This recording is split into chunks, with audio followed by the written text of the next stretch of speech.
Did you know that Christian nationalism used to be called Christian patriotism?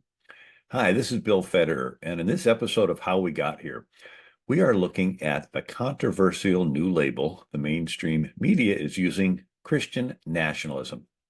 There are 3 points to consider. The first is that nationalism is the opposite of globalism. Second, nationalism depends on the nation.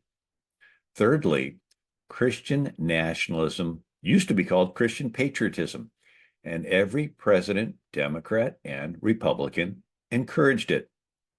Let's look at the first point. Nationalism is the opposite of globalism. Did you know there are people called globalists that want to do away with nations and set up a one world government, which, of course, they will control? Klaus Schwab of the World Economic Forum produced an Agenda 2030 video, which had the line, "You will own nothing and be happy." This sounds a lot like Karl Marx's Communist Manifesto. The theory of the communists may be summed up in the single sentence, abolition of private property. Abolition of private property means you will own nothing. How do globalists plan on getting you to give up your property and freedom? The Great Reset. Jack Posobiec of Human Events Daily stated on OAN, November 24th, 2022. The Great Reset is very much like communism. They'll tell you it's about diversity, equality, climate, but what they want is total government. People won't give up their property and freedom if everything is fine. But if there is a crisis, they will trade freedom for security. The Great Reset is an orchestrated global crisis to produce dependency on international government. Michael Rechtenwald wrote in Imprimis, What is the Great Reset? December 2021. Klaus Schwab and Thierry Malloret write that if the past 5 centuries in Europe and America have taught us anything, it is that acute crises contribute to boosting the power of the state. Peter Thiel, founder of PayPal, warned in a lecture at Stanford's Classical Liberalism Institute, November 18th, 2022. The zeitgeist, or mood, on the other side is, we are not going to make it for another century on this planet, and therefore we need to embrace a one-world totalitarian state right now. Whatever the dangers are in the future, we need never underestimate the danger of a one-world totalitarian state. Thiel continued, 1 Thessalonians 5:3, the political slogan of the Antichrist is peace and safety. I want to suggest we would do well to be a little more scared of the Antichrist and a little less scared of Armageddon. In other words, don't be afraid of the world ending. Be afraid of the people who promise to save you from the world ending. Henry Mencken wrote in Notebooks, 1956, the urge to save humanity is almost always only a false face for the urge to rule it. The second point is nationalism depends on the nation. In socialist nations, nationalism has been used to prop up totalitarian regimes where there are no individual rights. Most other nations have an honor-shame culture where an individual's worth is based on what group they belong to. India's caste system has 4 major castes and many minor ones. Ancient Egypt's social classes with the pharaoh's family on top. Imperial China had the 100 family surnames. In Islamic Ummah communities, men are worth more than women, who are worth more than infidels. European classes divided royalty from peasantry. Communist Party members are worth more than common people. Atheistic utilitarianism gives more value to those contributing to the state. The latest rendition of this is intersectionality, where a person's worth is based on how many minority groups they belong to, with trans being superior to all others, resulting in those on the left wanting to impose a transgender nationalism. In America, nationalism was traditionally preserving a nation where you have worth regardless of what group you belong to. President Truman said in his inaugural, January 20th, 1949, "The American people believe that all men are created equal because they are created in the image of God." President Roosevelt explained, June 14th, 1942, "The belief in man created free in the image of God is the crucial difference between ourselves and the enemies we face today." President Eisenhower said, November 9th, 1954, "Democracy is nothing in the world but a spiritual conviction that each of us is enormously valuable because of a certain standing before our own God." Lincoln stated in his Gettysburg Address, 1863, "Our fathers brought forth on this continent a new nation, conceived in liberty and dedicated to the proposition that all men are created equal." Where nationalism is bad in socialist and Islamic nations where individuals have no inalienable rights, in America, nationalism is supporting a nation which guarantees to each individual their God-given rights, including freedom of conscience and religion, the freedom to determine your own destiny.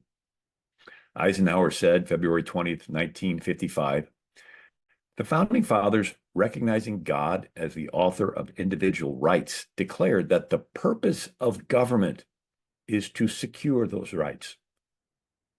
The third point to consider is Christian nationalism used to be called Christian patriotism.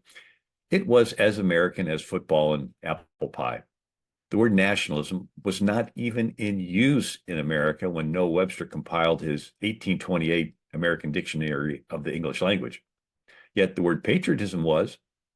Webster's 1828 dictionary gave the definition: "Patriotism is the characteristic of a good citizen, the noblest passion that animates a man in the character of a citizen, love of one's country, the passion which aims to serve one's country, either in defending it from invasion or protecting its rights and maintaining its laws and institutions in vigor and purity."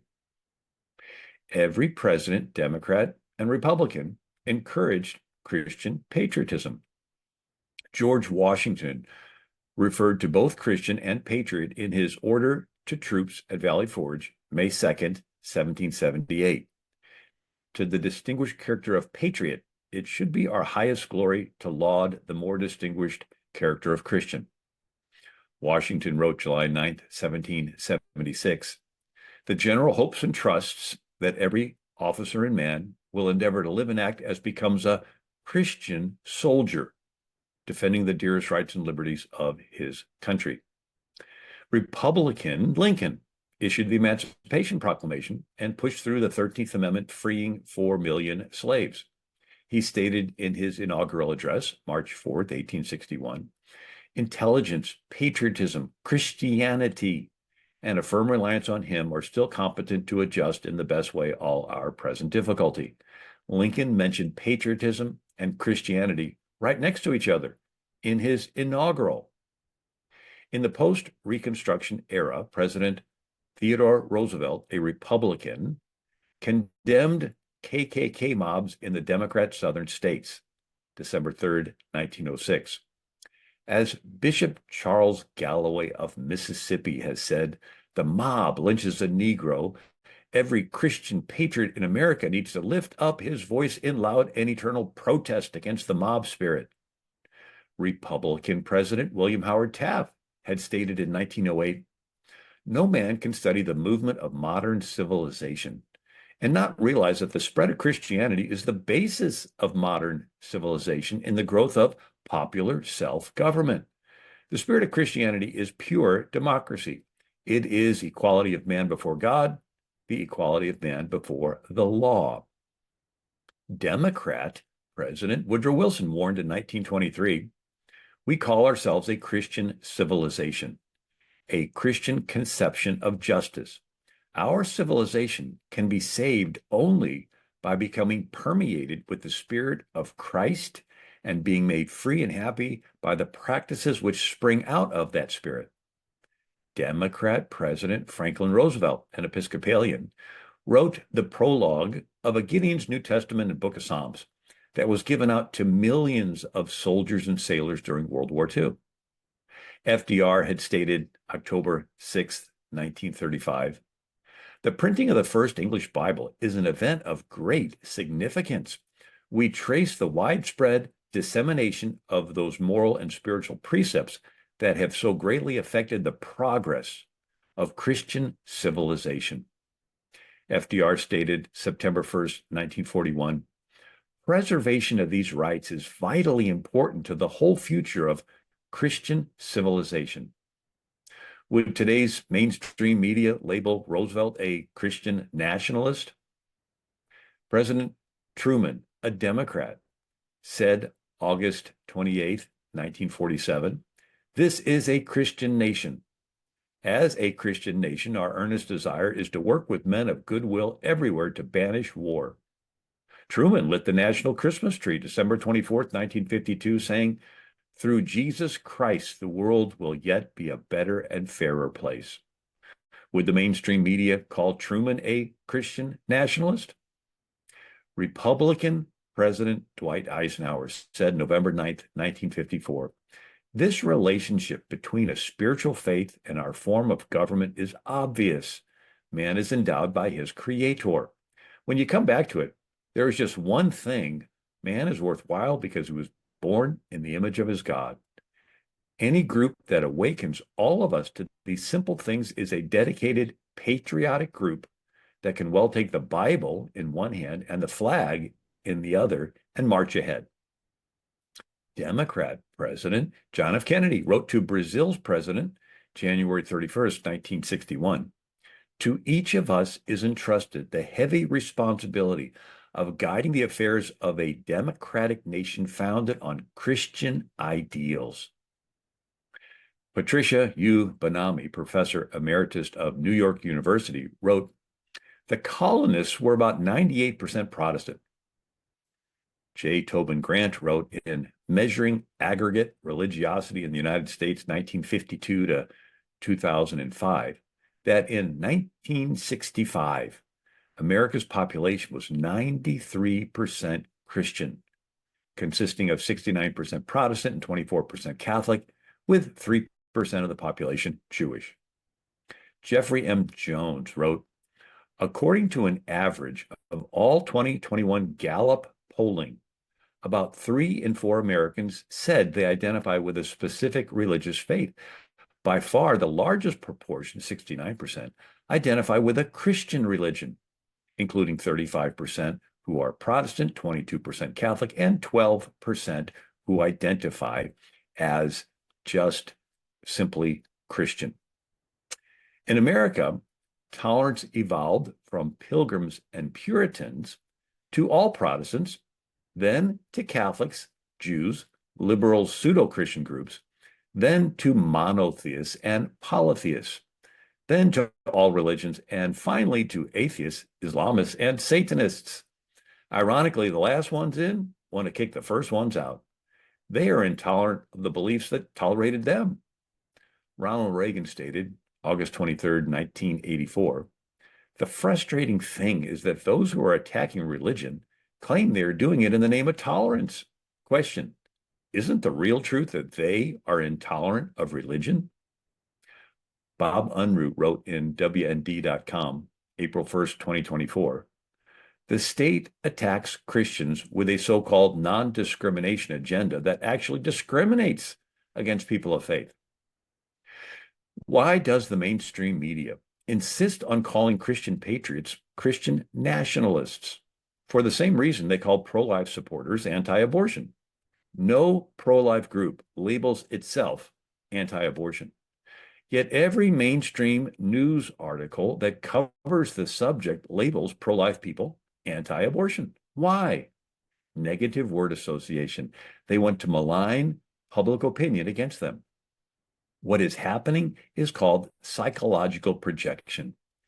Intolerant activists accuse Christians of being intolerant when in reality they are the ones who are intolerant of Christians. It's called blame shifting, where the attacker blames the victim. They accuse the innocent of what they are guilty of. Little children instinctively do this, saying, I didn't start the fight, you did. A cheating spouse will accuse the faithful spouse of being unfaithful. In the Bible, Potiphar's wife accused Joseph of lusting after her when she was lusting after him. Nero reportedly set fire to Rome, yet blamed it on the Christians. Democrat political advisor David Axelrod said on NPR, April 19th, 2010, in Chicago, there was an old tradition of throwing a brick through your own campaign office window and then calling your press conference to say you've been attacked. Left-wing activists use critical race theory, DEI, ESG to force an irreligious nationalism, a Satanist theocracy, a trans-dominionism to censor and cancel Bible-believing Christians and pro-life Catholics. They employ a fear-mongering technique to seize power. The Telegraph's article, December 12, 2023, exposed a Hollywood producer using fear-mongering. Rob Reiner is deluded about Christian nationalism. The God and Country movie trailer presents ordinary religious Americans as nationalist boogeymen. Reiner's examples of Christian nationalism are so broad that even the late Queen Elizabeth had a brush with it, and Billy Graham.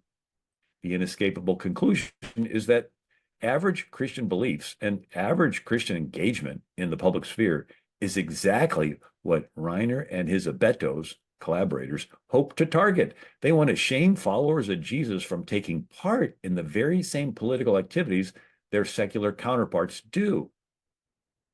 TheGatewayPundit.com reported February 23rd, 2024, Heidi Przybyla, a reporter for Politico, appeared on MSNBC this week and fretted as she explained that Christian nationalists believe that America's rights are granted by God and not Congress or the Supreme Court.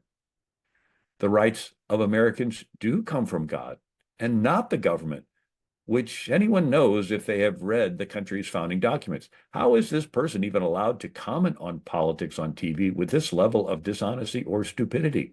This is a perfect example of why trust in the media is in the gutter. TheGatewayPundit.com published Mike LaChance's article, February 29th, 2024. Last week, a reporter for the liberal outlet Politico suggested that if you're an American who believes that your rights come from God and not the government, that you're a Christian nationalist. Family Research Council President Tony Perkins and Catholic Vote President Brian Birch fired off a letter to Politico demanding an apology, saying, Politico's reporter failed to acknowledge that our own republic was founded on the belief that our rights come from God, not earthly kings or government, a revolutionary idea clearly articulated in the Declaration of Independence. Perkins and Birch called out Przybyla for an attempt to spread misinformation about Christians. Ed Martin of Phyllis Schlafly's Eagles responded March 1st, 2024. Heidi Przybyla isn't railing against Christian nationalism. She's railing against the American founding. Mainstream media accuses Christian patriots of wanting to force their beliefs on others. But how can you force freedom on people? Instead of dominionism, patriots want freedomism. Patriots don't want to force their beliefs on anyone. They just don't want the government forcing its progressive beliefs on them. They want the government to stop legislating immorality. In summary, the 3 points we considered were: nationalism is the opposite of globalism. Nationalism depends on the nation, and Christian nationalism used to be called Christian patriotism, and every president, Democrat and Republican, encouraged it. I hope you have found this episode of How We Got Here interesting. God bless you.